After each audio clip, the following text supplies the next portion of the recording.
दोस्तों स्वागत है आपका इनसाइट नॉलेज की एक और नई वीडियो में। आज की इस वीडियो में हम दो बेहद ही महत्वपूर्ण खबरों के बारे में बात करने वाले हैं। जहां हमारी पहली खबर जापान, ब्रिटेन और इटली द्वारा मिलकर विकसित किए जाने वाले अब तक के सबसे खतरनाक और शक्तिशाली छठी पीढ़ी के फाइटर विमान के बारे में है। वहीं पर हमारी दूसरी खबर भारत के द्वारा लगभग 100 एयरक्राफ्ट की खरीद को लेकर है, जिनसे भारतीय वायुसेना की क्षमता कहीं गुना ज्यादा बढ़ जाएगी। तो चलिए इन दोनों ही खबरों के बारे में विस्तार से समझते हैं। मौजूदा समय में अमेरिका द्वारा कई देशों को अपना F-35 फाइटर विमान सप्लाई किया गया है, जो की एक काफी शक्तिशाली पांचवी पीढ़ी का फाइटर विमान बनकर सामने आया और इसने कई महत्वपूर्ण सैन्य ऑपरेशन में भी भाग लिया, जिनमें ये काफी सफल साबित हुआ। लेकिन अब समय बदल रहा है और पांचवी पीढ़ी के लड़ाकू विमान की स्टेल्थ टेक्नोलॉजी भी धीरे धीरे पुरानी होती नजर आ रही है, जिससे जरूरत सामने आती है एक और भी ज्यादा शक्तिशाली और टेक्नोलॉजिकली एडवांस फाइटर विमान की, जिनमें पांचवी पीढ़ी से भी ज्यादा एडवांस तकनीक का इस्तेमाल किया जाएगा। और यहीं से सामने आते हैं छठी पीढ़ी के फाइटर विमान, जिन्हें विकसित करने के लिए अब ब्रिटेन, जापान और इटली तीनों ने एक साथ हाथ मिलाया है, जो कि शायद विश्व का सबसे क्रांतिकारी फाइटर विमान बनकर सामने आ सकता है। इस नए प्रोजेक्ट को और ज्यादा तेजी से आगे बढ़ाने के लिए जापान और ब्रिटेन ने अपने मौजूदा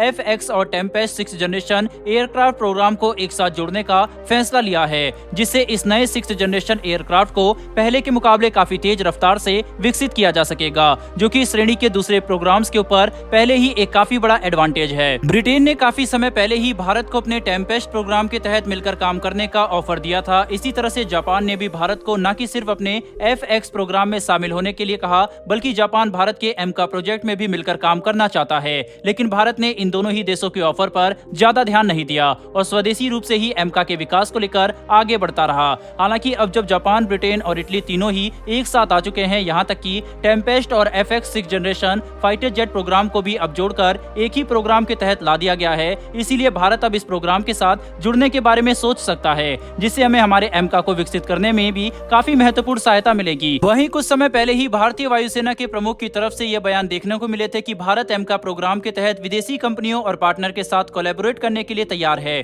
जो कि इस बात को दर्शाता है कि भारत अब खुद के लिए एक प्लान भी बनाकर चल रहा है, ताकि अगर एमका के लिए विकसित किए जाने वाले स्वदेशी कंपोनेंट और सेंसर किसी भी कारण से विकसित नहीं हो पाते, तब भारत ने जो सेंसर और सिस्टम इस नए प्रोजेक्ट के तहत जापान, ब्रिटेन और इटली के साथ मिलकर विकसित किए होंगे, उनका इस्तेमाल हम हमारे स्वदेशी प्रोग्राम में कर सकते हैं, जो कि हमारे लिए काफी बड़ा एडवांटेज होगा। साथ ही अगर भारत इन तीनों देशों के साथ एक छठी पीढ़ी के फाइटर विमान को विकसित करने के लिए भी आगे बढ़ता है, तो इससे भारत विश्व के किसी भी देश के पहले 6th जनरेशन फाइटर जेट्स को ऑपरेट कर रहा होगा। कुल मिलाकर चीजों को समझने की कोशिश करें तो जापान, ब्रिटेन और इटली के साथ अगर भारत इस नए फाइटर जेट प्रोजेक्ट के तहत काम करने का फैसला करता है, तो इसका फायदा हमें हमारे एमका को विकसित करने में भी मिलेगा। यानी कि हर तरह से ये भारत के लिए अच्छा होने वाला है। इसीलिए देखना काफी रोचक होगा कि भारत इस पर क्या फैसला लेता है। बहरहाल बढ़ते हमारी दूसरी खबर की तरफ, और ये भारत के लिए काफी अच्छी खबर है, क्योंकि भारत अब ये योजना बना रहा है कि हम हमारी वायुसेना के पास मौजूद पुराने AN-32 विमानों को रिप्लेस करने के लिए लगभग 100 की संख्या में C-295 विमानों को खरीदेंगे,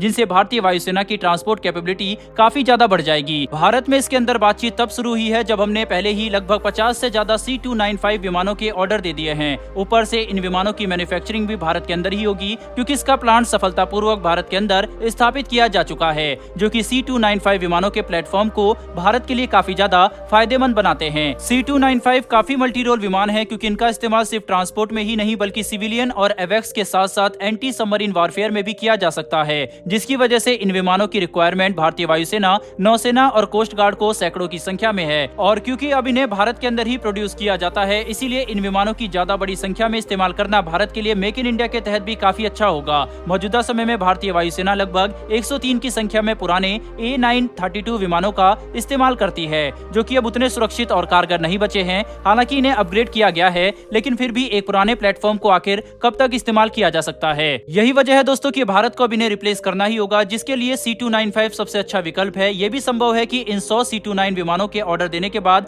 भारत अलग अलग वर्जन में अतिरिक्त C-29 विमानों के भी ऑर्डर दे दे। लेकिन दोस्तों आपको क्या लगता है कि क्या भारत को C-295 विमानों के साथ ही आगे बढ़ना चाहिए, क्योंकि हमारी जरूरत को अभी पूरा कर रहे हैं और ये काफी एडवांस होने के साथ साथ स्वदेशी रूप से मैन्युफैक्चर भी किए जा सकते हैं? या फिर आपके हिसाब से भारत को अभी अपने MTA यानी कि मीडियम ट्रांसपोर्ट एयरक्राफ्ट प्रोग्राम को एक बार फिर से शुरू करते हुए इसकी श्रेणी का एक 100% स्वदेशी विमान बनाना चाहिए? अपनी राय कमेंट बॉक्स में लिखकर जरूर बताएं। साथ ही अगर आपको यह वीडियो पसंद आई हो तो वीडियो को लाइक करके हमारी आने वाली ऐसी डिफेंस और वर्ल्ड अफेयर से जुड़ी वीडियो के लिए चैनल को सब्सक्राइब कर बेल नोटिफिकेशन अवश्य दबा लें। फिर मिलेंगे ऐसी एक नई वीडियो के साथ। धन्यवाद। जय हिंद।